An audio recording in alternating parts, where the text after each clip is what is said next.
Hey everybody, it's Ron from Pick Dawgz, and this is Ron's Bank Shot Breakdown. We're going to go over 5 college basketball games for Saturday, November 26, 2022. Now, if you like what you see, make sure to give this video a big thumbs up and subscribe to our channel. Don't forget to put your college basketball picks in the comments section below. And if you're looking for my best bets, you can always find those at the premium picks tab at pickdawgz.com. Alrighty, let's get into it. Here are the games we're going to talk about for Saturday's card in college basketball.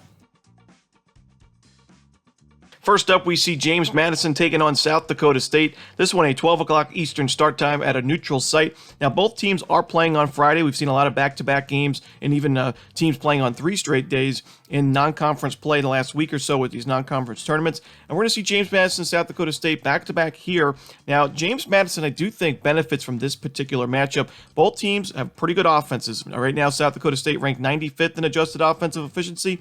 James Madison ranks 68th. They both like to play very up-tempo style. James Madison 15th in average possession length on offense. South Dakota State right behind at 17th. So we could expect a pretty high-scoring game. Lots of shots being taken at very quick rates in terms of not really wasting much of the shot clock. But I do think James Madison is the better defensive team. And the thing that really concerns me with South Dakota State in this one, you look at their performance against Stephen F. Austin. We actually talked about that game on this video, and I liked South Dakota State in that one, but they disappointed. They lost the game by 11 points, but somehow they lost that game by 11 despite shooting 15 of 28. 53.6% from 3. You still lose the game by double digits. That just tells me, A, your defense is not good at all, and B, I mean, they only had 1 offensive rebound in that game and 20 turnovers. You're not rebounding the ball well. They're ranked dead last in the nation right now in Division I hoops in offensive rebounding percentage, and they're ranked 352nd in turnover percentage. This is a James Madison defense that's very aggressive, just as aggressive as their offense is. The defense is just as aggressive, 38th in forcing turnovers in the nation. Good three-point defense as well. I think James Madison's the better team with the better matchup, so give me the Dukes here, laying the points. Next up, we see Bryant taking on Syracuse. This one a 4 o'clock Eastern start time, ESPN+, and it's going to be at the Carrier Dome, so a home game here for Syracuse. Now, I've mentioned on a couple of videos before, the one way to beat Syracuse's 2-3 zone, the Jim Boeheim 2-3 zone. 2 things you got to be able to do: shoot the 3 ball and get those offensive rebounds. And if you can have a front court member, one of your forwards or a center that can shoot that mid-range jumper at the free throw line, even better. But you really got to be able to make those 3-point shots. And Syracuse is going to let you shoot those all day long. But the thing is, Bryant is ranked 18th in the country right now in 3-point shooting percentage. Last year, this was a team that really struggled from the perimeter, but this season, totally different. One of the better 3-point shooting teams in the country right now. And Bryant is ranked 42nd in the country, top 50 in the nation in offensive rebounding percentage. So this team can shoot the 3 ball, and they can get those second chance looks. The defense for Bryant is not very good at all, ranked 252nd in adjusted defensive efficiency. They're struggling on the perimeter, and they're also taking a lot of fouls on defense. Syracuse can certainly exploit that with their offense, a good perimeter shooting team with one of the best 3-point shooters in the country, and Joe Girard, even some young up-and-coming players that can also hit the deep ball. So Syracuse's offense should be fine, but I worry about this 2-3 zone against a team like Bryant. We saw Syracuse against a similar team like Bryant in Colgate earlier in the season. It was a home game for Syracuse. They were big favorites. They lose the game 80-68. Colgate shot 19 of 39 from 3, 48%. They added 11 offensive rebounds as well in that one. I think we could see, I don't know about a 48%, but I think we could see Bryant get over 37, 38% from 3, add in a few second chance looks and those offensive rebounds. This is going to be a high-scoring game, in my opinion, especially Bryant. You look at their pace of play. They're 3rd in the nation in average possession length on defense, 64th on offense. Syracuse doesn't really like to play too much of an up-tempo style on offense or defense, but I still think it's going to be a fast enough game with a lot of 3 balls shot by both teams in this one to get us over the total. So give me the over in Bryant-Syracuse. Next up, we see Tarleton State taking on Wichita State, 4 o'clock Eastern on ESPN+. Tarleton State's been good to us since joining the Division I college hoops, and this year included, we saw them beat Belmont outright. We also took them against Boston College, getting some points. They won the game by 16 in the end of the neutral site, but this is not a very good matchup for Tarleton, in my opinion. When you look at Tarleton on defense, this is a team that likes to force a lot of turnovers, 9th in the country in turnover percentage on defense. They're very aggressive defensively, 13th ranked in average possession length on defense. The problem is they're facing a Wichita State team that doesn't really have issues turning the ball over. They're good on the offensive glass.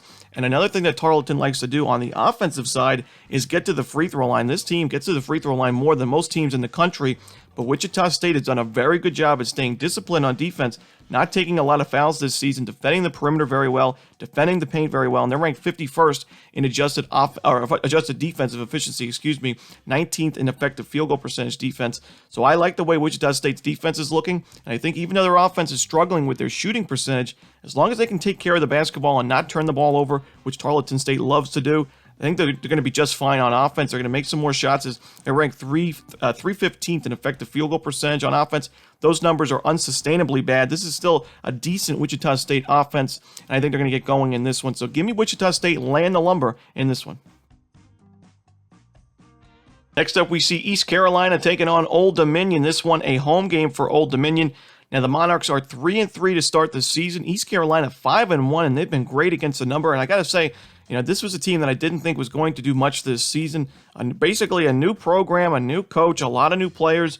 And it looked like a really long rebuilding year was ahead for the Pirates, but this team is shooting the basketball very well. They're playing pretty good defensively, and that's the big key for me is their defense going into the season was not very good on paper, but it's ranked inside the top 200 in adjusted defensive efficiency, and the same goes for Old Dominion, who's ranked 144th right now. Not bad for a team in the Sun Belt, and Old Dominion really likes to slow things down. They're ranked 301 in the country in average possession length. They're a very good defensive rebounding team. They don't really force a lot of turnovers, but they play very just solid defense. They force you to take a lot of tough shots, and East Carolina, they've actually taken quite a few tough shots this season and made them at a good rate, but I don't think that strong effective field goal percentage and three-point percentage is going to continue for the entire season. It's nice to see East Carolina is in the top 100 in three-point shooting, but this still, on paper, doesn't seem to be a team that's going to compete with some other teams in the American in terms of those perimeter shooting numbers. So I think that there's some value on the under because of how hot East Carolina was to start the year offensively. I don't think this team should be doubted on the defensive end. I think the defense is actually in better form than the offense is to begin the season. East Carolina, also a pretty slow team, ranked 200th in average possession length on offense. So this is not a team that's going to run the floor all day long. I think this is going to be a slow-paced game. I like both defenses. Give me the under in ECU Old Dominion. And the final game we're going to talk about for Saturday's card, it's going to be Utah Valley and Boise State, 4 o'clock Eastern for this one.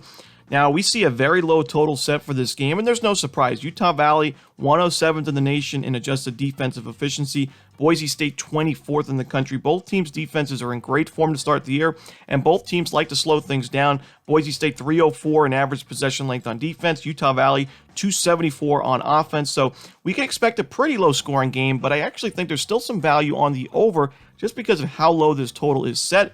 And when you look at both of these teams' shooting numbers, Utah Valley, even though their defense is in good form, their offense isn't miserable. It's ranked 174th in the nation in adjusted offensive efficiency, which doesn't seem great, but for a WAC team, that's actually pretty good. One of the better teams in the conference in that offensive efficiency number.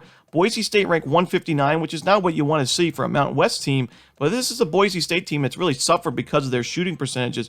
276 in effective field goal percentage, 296 in three-point percentage. I think Boise State's a lot better than those numbers, and I do think they're going to get sharper as the season continues. Utah Valley ranked 347th in three-point percentage, 325th in effective field goal percentage. A lot of the early season college basketball, I'm looking for unsustainable numbers, whether they're good numbers or bad numbers for certain teams. And I think these are unsustainably bad shooting numbers for both of these clubs. And because of that, and because of how well these defenses have played, the number is set way too low in my opinion. I don't think this is going to be a high-scoring shootout, but I think we get over the total just because of all the value we're getting on the over because of that low total. So give me the over in Utah Valley, Boise State to end the night. And that's it. Those are the games we're going to talk about for Saturday's card in college hoops. Hope you enjoyed this video. If you did, don't forget to hit that like button and subscribe. And don't forget to put your college basketball picks in the comment section below. Again, if you're looking for my best bets, you can always find those at Pick Dawgz Premium. As always, this is Ron Romanelli. Good luck.